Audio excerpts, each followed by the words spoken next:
Hello বন্ধুরা, good morning সবাইকে। কেমন আছো সবাই? আশা করছি রাধা মাধবের কৃপায় সবাই ভালো আছো। তো দেখো, ঘুম থেকে উঠেই যে নিয়ে বসলাম আটা, তেমনটাও কিন্তু না।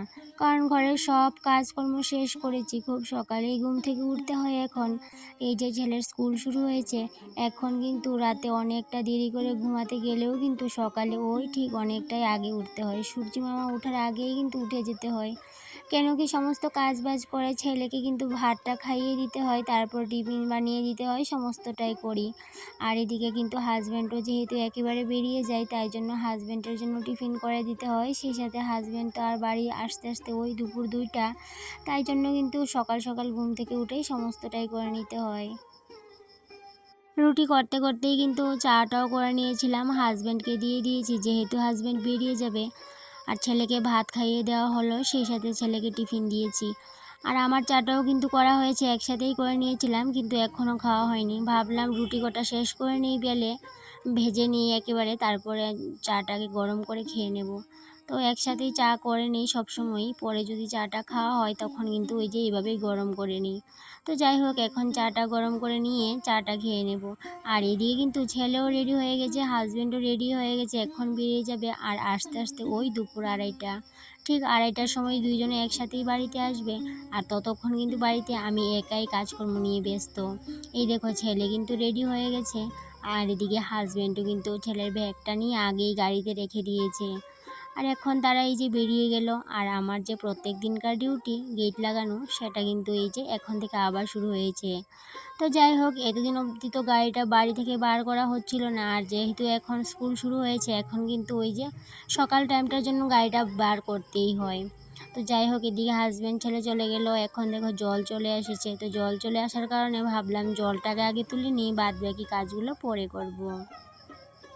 আর তোমরা তো জানো 2-3 দিন পর পর কিন্তু আমার এই জলের ড্রামটাকে ভালো করে ধুয়ে নিতে হয়। কেন কি জলে যেহেতু অনেকটাই আয়রন, তাই জন্য জলের মধ্যে আয়রন জমে যায়। 2-3 দিন হয়ে গেলে আয়রন জমা শুরু হয়ে যায়, তাই জন্য 2-3 দিন পর পর কিন্তু আমি বাকেটটাকে ভালো করে ধুয়ে তারপরে জল ভরিয়ে নিই। তো এই তো আমি বাইরে থেকে তো আর জলটা নেওয়া হবে না, যেহেতু 5 লাইন আছে ঘরে, 5টা লাগিয়ে দিলেই চলবে। তাই জন্য ড্রামটাকে ভাবলাম যে বাইরে নিয়ে ভালো করে ধুয়ে নিয়ে আসি, তারপর 5টা লাগিয়ে দেবো। তো 5 দিয়ে জল নেওয়া ঘরে খুবই সহজ, কিন্তু এই যে 5টাকে লাগাতে হবে সেটাই কিন্তু মাথার মধ্যে বাজ পড়ে যায়। কেন কি এই 5টা লাগাতে না অনেকটাই কষ্ট হয়। হাজব্যান্ড বাড়ি থাকলে অবশ্য লাগিয়ে দেয়, কিন্তু হাজব্যান্ড যখন বাড়িতে থাকে না, তখন কিন্তু ওই কষ্ট করেই আমাকে 5টা লাগাতে হয়। অনেকক্ষণ কষ্ট করে তারপর কিন্তু 5টাকে লাগাতে পেরেছি।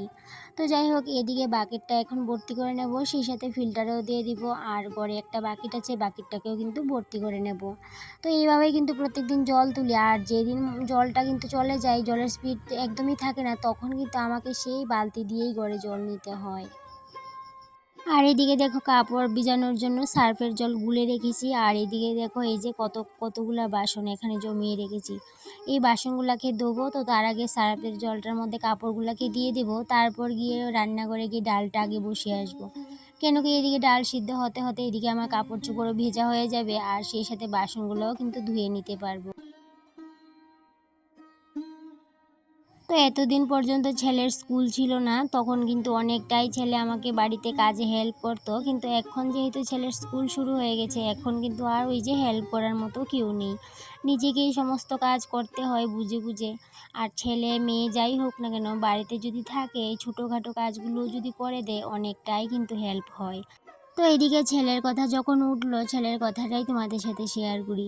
এই যে ছেলেকে কষ্ট করে ইংলিশ মিডিয়ামে পড়াচ্ছি, সেটা কিন্তু ছোট থেকেই ইংলিশ মিডিয়াম থেকেই শুরু করেছি, এখন অবধি কিন্তু ইংলিশ মিডিয়ামেই পড়াচ্ছি। তার সাথে আবার বাড়িতে একটা ভালো টিউটরও রেখেছি। কেন কি এই যে টিউটর যদি না রাখি, তাহলে কিন্তু নিজে আমার কাছে একদমই পড়তে চায় না, তাই জন্য টিউটর একটা রাখতেই হয়েছে। তো টিউটরকে কিন্তু দিতে হয় মাস শেষে 3,000 টাকা। আর এই যে যেহেতু স্বামীর স্বল্প ইনকাম, সেই স্বল্প ইনকাম থেকেই কিন্তু বুদ্ধি করে সমস্ত সংসারটাকে চালাতে হয় আমার।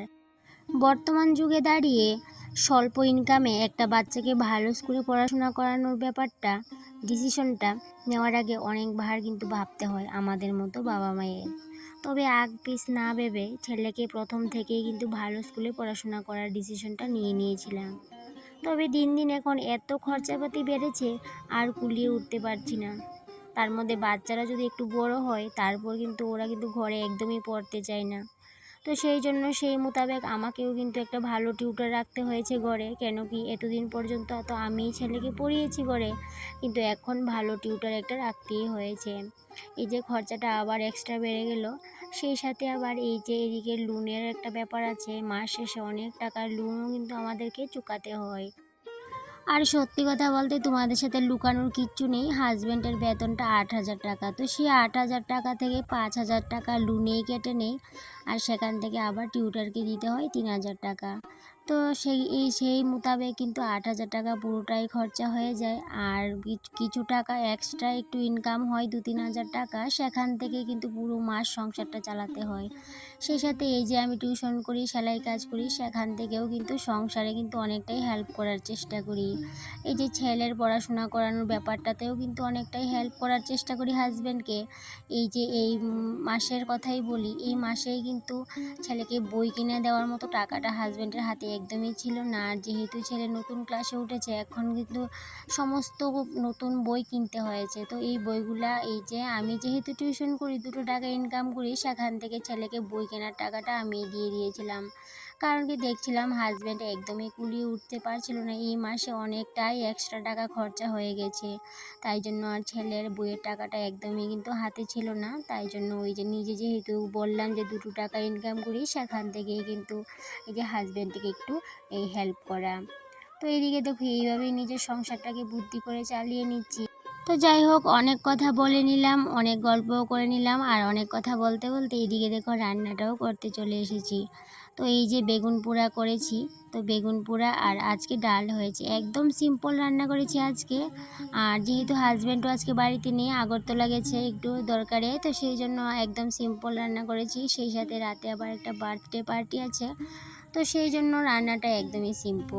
তো আজকে না রান্না করতে করতেই কিন্তু স্টুডেন্টকে পড়াচ্ছিলাম, আর যে স্টুডেন্টকে পড়াচ্ছিলাম সেই স্টুডেন্টেরই কিন্তু আজকে জন্মদিন। তো যাই হোক, সন্ধ্যার সময় কিন্তু যাওয়ার জন্য অনেকবার রিকোয়েস্ট করেছে।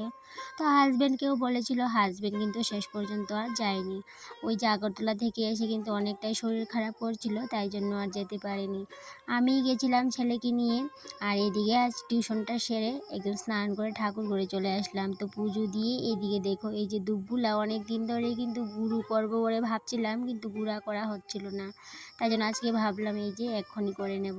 তাই জন্য এই হাতুড়িটা দিয়ে পলি ব্যাগের ভিতরে ঢুকিয়ে ভালো করে কিন্তু এই দুবগুলাকে গুঁড়ো করে নিয়েছি। তো প্রত্যেক দিনই পুজো দিতে এসে ভাবি গুঁড়ো করে নেব, কিন্তু আর ওই যে ভুলে যাই। কিন্তু আজকে ভাবলাম না, আজকে তো ভুললে চলবে না, আজকে কিন্তু গুঁড়ো করেই ছাড়বো। তো এদিকে দুধটা গুঁড়া করার পর এরা খাওয়া দাওয়া করলাম, আমি ছেলে। আর যেহেতু হাজব্যান্ড বাড়িতে নেই, তো খাওয়া দাওয়া করার পর রান্নাঘরে কাজ ছিল কিছু টুকটাক, সেগুলোকে সারলাম। তারপর বিকেলে একটা টিউশন ছিল, সেটাকেও সারলাম। তারপর এই যে সন্ধ্যের সময় এই যে ছেলে আর আমি মিলে রেডি হয়ে সোজা চলে আসলাম এই যে জন্মদিনে, আমার স্টুডেন্টের জন্মদিনে। ওই যে বসে আছে, এই হলো আমার স্টুডেন্ট।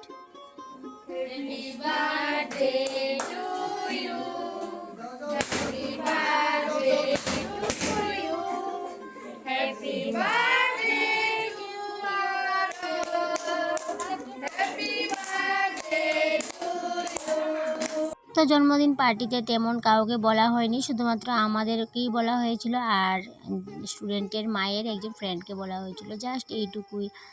আর এই কয়েকজনে মিলে কিন্তু জন্মদিনটা পালন করলো। আর এদিকে জন্মদিনের বাড়ি থেকে আসতে আসতে প্রায় রাত্র 11টা হয়ে গেছিলো।